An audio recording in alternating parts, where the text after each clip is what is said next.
हम पहले बिहारी हैं तब है कि पहले बिहार के हम हैं। ये बिहार का डीएनए है। ये बिहार का एक बिहारी सब पर भारी खारिज करते हैं। और बिहारी डीएनए बड़ी कड़ा होता है, कभी मत टकराइएगा बिहार के डीएनए से। अब इरफान अंसारी अपना वोट भाट के चक्कर में जो बोलते हो, उनको जानकारी का बहुत अभाव है। लगता है जानकारी की चंडू खाना में घूमते हैं। नमस्कार, मैं हूं निगम नारायण और आप एनएमएफ न्यूज देख रहे हैं। बिहार का उत्थान, बिहार का विकास और इंडिया गठबंधन के तमाम ऐसे नेता जिनके विवादित बयान, इन सभी मुद्दों पे आज चर्चा करने के लिए हमारे साथ मौजूद हैं जदयू के एमएलसी श्री नीरज कुमार जी। सर, सबसे पहले आपका एनएमएफ न्यूज में स्वागत है। धन्यवाद। सर, आपसे सबसे पहला सवाल, हाल में ही तेलंगाना में कांग्रेस की सरकार बनी है और वहाँ के जो नए नवेले मुख्यमंत्री जी हैं, उनका कहना है कि तेलंगाना का डीएनए बिहार से बेहतर है। क्या यह गठबंधन धर्म के बचाव में आप उनके लिए कुछ कहना चाहेंगे? नहीं, बचाव किस बात का। हम पहले बिहारी हैं तब है कि पहले बिहार के हम हैं। और डीएनए का सवाल एक उठाए थे नरेंद्र मोदी, उनको नाखून भेज दिए थे। अब 15 में जनता उनको समेट के भेज दिया। यहाँ 43 जनसभा करना पड़ा था आदरणीय प्रधानमंत्री जी को। विक्रम के गांव में जाकर सभा करना पड़ा था और पराजय का जहां जहां पग पड़ा वहां सब जगह हार की गारंटी हो गई। मोदी है तो गारंटी है, तो मोदी का जहां जहां सभा हुआ वहां हार की गारंटी है। यह बिहार का, और हम उम्मीद यह करते हैं कि आदरणीय तेलंगाना के माननीय मुख्यमंत्री जी, आप अखिल भारतीय कांग्रेस पार्टी के हैं। आपको इस बात का एहसास है ना कि राष्ट्रपिता महात्मा गांधी, पंडित जवाहरलाल नेहरू, सुभाष चंद्र बोस की राजनीति की वंश परंपरा के, आप सावरकर के राजनीतिक खानदान नहीं है, गोडसे के राजनीतिक खानदान के लोग नहीं हैं। देश में क्षेत्रीय भावनाओं को भड़का कर करके वोट हासिल करने का तात्कालिक हथियार अगर बनाते हैं तो बिहार का डीएनए है। ये बिहार का एक बिहारी सब पर भारी, ऐसे बयान से बचना चाहिए। और तेलंगाना के लोग यहाँ भी रहते हैं, कभी कोई परेशानी नहीं। और बिहारी किसी की पैरवी से नहीं यूपीएससी करता है। जी बिल्कुल। डीजीपी के पद पर रहे हैं। अरे पद से ना कोई हटा देगा कि डीजीपी के डिजिग्नेशन से भी हटा देगा, ये किसी के अधिकार में है। इसलिए ऐसे बयान से बचना चाहिए। मतलब सीधे तौर पर आप उनके इस बयान का खंडन करते हैं, खारिज करते हैं। और बिहारी डीएनए बड़ी कड़ा होता है, कभी मत टकराइएगा बिहार के डीएनए से।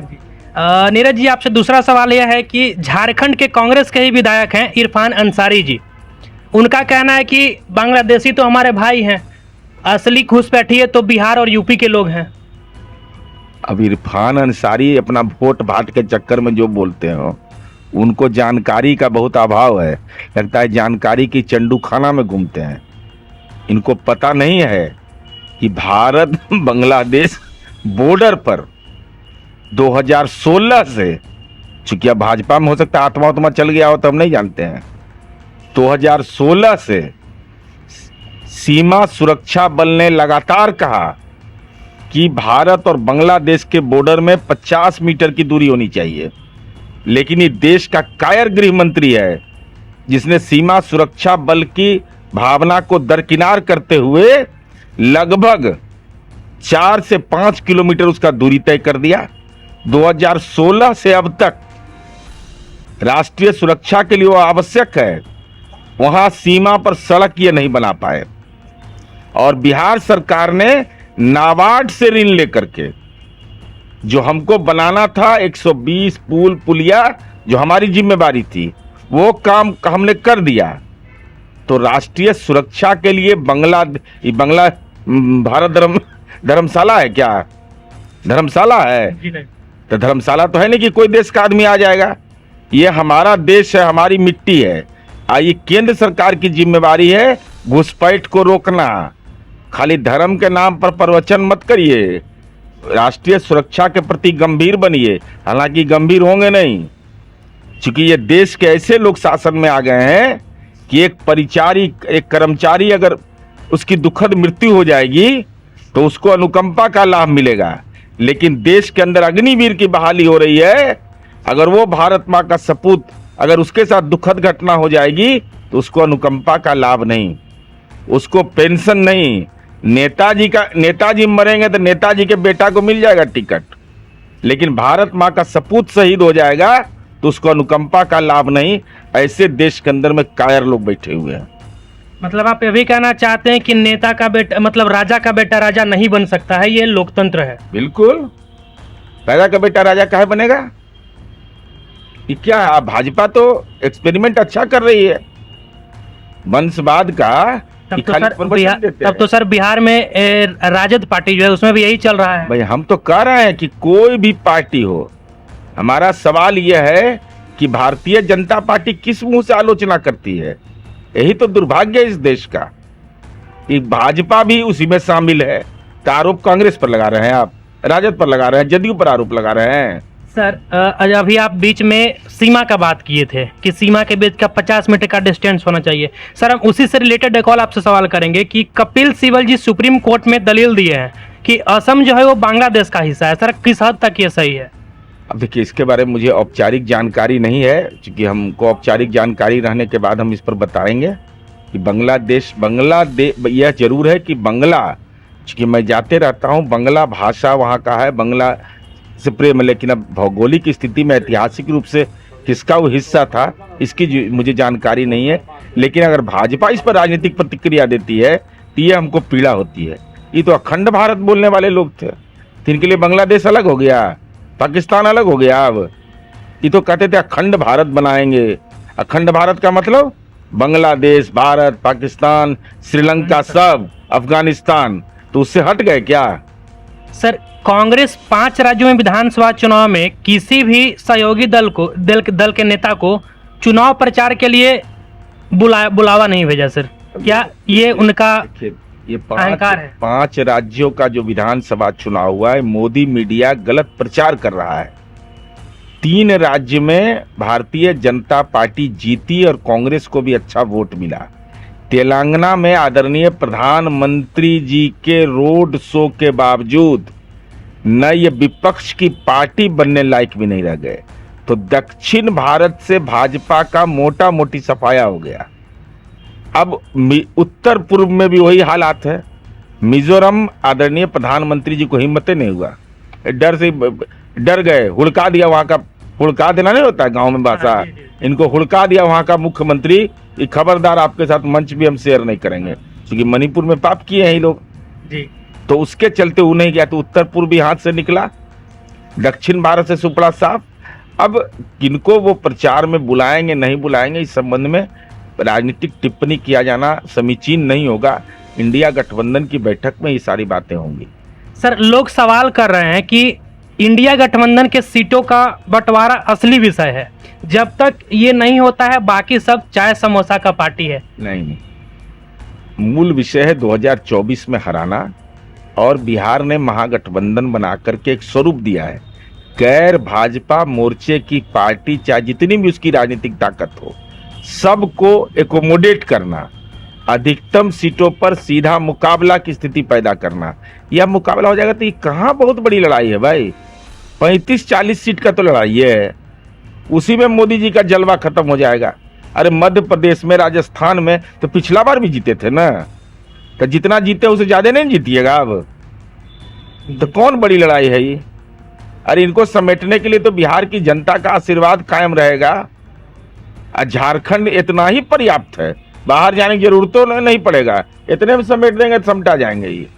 सर एक और सवाल, बीच में सर यह भी बवाल बहुत मचा था कि मुख्यमंत्री हमारे माननीय नीतीश कुमार जी वो अपने आप को प्रधानमंत्री के दावेदार समझ रहे हैं। सर आप उनके करीबी हैं, इसके बारे में आपकी क्या राय है? प्रधानमंत्री के न हम उम्मीदवार थे, न हैं, न रहेंगे, न कभी इच्छा व्यक्त की है। लेकिन हमको मीडिया वाला जरूर बनाता है, बड़ी प्यार करता है, एकदम पेट में दर्द है बहुत लोगों को। बिना नीतीश कुमार के भोजन नहीं पचता है, इंजाइम ले लिया है वो। नीतीश जी दिल्ली जाएंगे तब न्यूज, नीतीश जी किसी से मिल लिए तब न्यूज, नीतीश कुमार जी प्रधानमंत्री के बार बार उम्मीदवार हो जाते हैं। अब बेचारे यही उम्मीदवार बनाते रहते हैं सब। सर तो फिर इंडिया गठबंधन से कौन होंगे उम्मीदवार, आपको क्या लगता है? अरे भाई ये इतिहास है, कब घोषित हुए थे? नरसिम्हा राव, मोरारजी देसाई घोषित हुए थे। ये प्रधानमंत्री पद की लड़ाई है कि देश के संविधान को बचाने की लड़ाई है? सर हाल में ही बिहार में जातीय जनगणना हुआ था, जिसमें आप लोगों ने हिंदुओं को कई अलग अलग जातियों में बांटा, लेकिन मुसलमानों को एक साथ रखा। क्या यही सर सामाजिक न्याय है? नहीं, कौन कहता है? मुसलमान में भी अति पिछड़ा है सर, केवल उसमें बैकवर्ड और फॉरवर्ड हुआ सर, जातिगत उसमें। अरे भाई, तो यही होता है ना। इस्लाम धर्म को जानने वाले लोग नहीं जानते हैं। इस्लाम धर्म में ही तरीका है। हिंदू में जाति प्रथा है, तब ना संविधान में जाति व्यवस्था पर आरक्षण है। जाति गणना सबके लिए महत्वपूर्ण है, और आज ये महत्वपूर्ण हुआ, इसी का निष्कर्ष है आज। यह जान जाइए कि भाजपा वाला क्या डरा हुआ है। इसलिए डरा हुआ है कि 15 लाख कहा था कि देंगे खाता में, तो दिया नहीं। हम 2 लाख खतवा में देने जा रहे हैं, तो लोग पूछेगा कि 2 लाख तो आ गया, आपका 15 लाख कब आएगा? जी, अब हम बात करेंगे बिहार के स्टूडेंट्स को लेकर। सर कोटा, राजस्थान का कोटा शहर जिसको कोचिंग फैक्ट्री कहा जाता है सर, तो और वहाँ सबसे ज़्यादा स्टूडेंट्स यूपी और बिहार से ही हैं। तो सर इस पर तो सीधे सीधे सवाल हमारे बिहार के एजुकेशन सिस्टम पर सर क्वेश्चन मार्क उठता है। सर इसके बारे में क्या कहिएगा सर? क्या हमारे बिहार में बेहतर एजुकेशन सिस्टम लागू नहीं हो सकता है, जिससे कि लोग, हमारे बिहार के स्टूडेंट जो हैं वो बिहार से बाहर ना जाएं? वसुंधरा राजे सिंधिया, माधवराव सिंधिया, ये सब विदेश का पढ़ने चले गए। स्वदेशी की पार्टी है तो नहीं जाना चाहिए था? नहीं सर, ये बात पार्टी की नहीं है सर। मैं बतौर स्टूडेंट सर, मैं ये खुद ये सवाल कर रहा हूँ सर, ये किसी पार्टी का सवाल नहीं है। कैसे नहीं है? नहीं सर, ये पार्टी का सवाल नहीं कर रहा हूँ। पढ़ने के लिए कहीं जा सकता है। पटना में, भागलपुर में जो लोग पढ़ते थे वो पटना के नहीं पढ़ रहे हैं, तो पटना क्यों जा रहे हो पढ़ने के लिए? अरे भाई, जिसको मर्जी होगा, जिसके बाप माँ के पास पैसा है वो जा रहा है। वही सवाल है सर कि अब गांव से लोग जमीन बेच के अपने बच्चों को पढ़ने के लिए बाहर भेज रहे हैं। सर यदि गांव में ही एजुकेशन सिस्टम सही हो जाए तो लोग बाहर क्यों आए? नहीं, कोई ऐसा तबका नहीं है जिसको स्कॉलरशिप नहीं मिलता है। कोई यह नहीं कह सकता कि जमीन बेचना पड़ेगा हमको पढ़ने के लिए। किसी को कहने की जरूरत नहीं है, यह आवश्यक है। स्टूडेंट क्रेडिट कार्ड कहाँ पर पढ़ता है, कहाँ मिलता है देश में? बस गिने चुने राज्यों में सर। गिने चुने नहीं, केवल बिहार में, केवल बिहार में। तो अब कहाँ किसी को जमीन बेचना है भाई? कहाँ है 50 रुपया में इंजीनियरिंग की पढ़ाई? महीना में हम पढ़ा रहे हैं, 38 जिला में चला रहे हैं। पॉलिटेक्निक 25 रुपया में महीना में। अब पढ़ने के लिए कोई जाना चाहता है तो विदेश जाता है। तो कोई रविशंकर प्रसाद की बेटी कहाँ पढ़ी है? विदेश से पढ़ के। तब तो आपको अगर पढ़ने का इच्छा है तो कोई जा सकता है कहीं पढ़ने के लिए। और शिक्षा विभाग की रिपोर्ट बताता है, ये हम नहीं बता रहे हैं, असर की रिपोर्ट है कि बिहार मैथ में इस सब में अच्छा कर रहा है, जबकि जनसंख्या कितना बड़ा है। कहीं सुना है कि 50 रुपये में इंजीनियरिंग की पढ़ाई हो जाए? नर्सिंग कॉलेज चला रहे हैं। बिहार की बेटी मिलती, पुलिस बल में हमारी सबसे ज्यादा भागीदारी हो गई है। सर एक और सवाल सर, जदयू में सब ठीक ठाक चल रहा है ना? ये जो 16 सीट आपका विनिंग सीट है, उस पे आप 16 में से 16 पे फिर से चुनाव लड़ेंगे? पार्टी का राष्ट्रीय नेतृत्व तय करता है, माननीय मुख्यमंत्री जी तय करते हैं। हम लोग का अधिकार है पार्टी की नीतियों को बताना, ये सब हमारे अधिकार में नहीं है। कौन कहाँ से लड़ेगा, ये सब मार्केट उर्केट बनाने के लिए नेता लोग बोल देता है कि हमको सब मुख्यमंत्री से बात हो गई है, राष्ट्रीय अध्यक्ष से बात हो गई है। सच है कि वो जानकारी केवल मुख्यमंत्री जी और राष्ट्रीय अध्यक्ष को होगा। सर जाते जाते एक और सवाल सर, आंगनवाड़ी सेविकाएं सर अभी तक हड़ताल पे हैं सर, उनका पेमेंट कब बढ़ेगा? इस संबंध में आप पहले तो समाज कल्याण मंत्री जी से पूछिए। और भारत सरकार से राज्य सरकार ने लगातार अनुरोध किया है कि भाई आप मानदेय की राशि बढ़ाइए। अब सरकार संवेदनशील है आंगनवाड़ी। सर तो क्या यह स्टेट गवर्नमेंट के हाथ में नहीं आता कि हाँ वो बढ़ा दे? सर दिल्ली सरकार तो, आपकी सरकार जो है केजरीवाल जी की सरकार, वो तो बढ़ा चुकी है सर। अरे हर राज्य की अलग अलग स्थिति है। 4 लाख रुपया कोरोना में मिला था दिल्ली में, 1,20,000 शिक्षकों की नियुक्ति हुई है कहीं? जरा बिहार के बारे में भी समझना चाहिए। हर घर बिजली पहुंच गया था दिल्ली में, जब हम पहुंचा दिए। हर खेत तक पानी पहुंचा रहे हैं।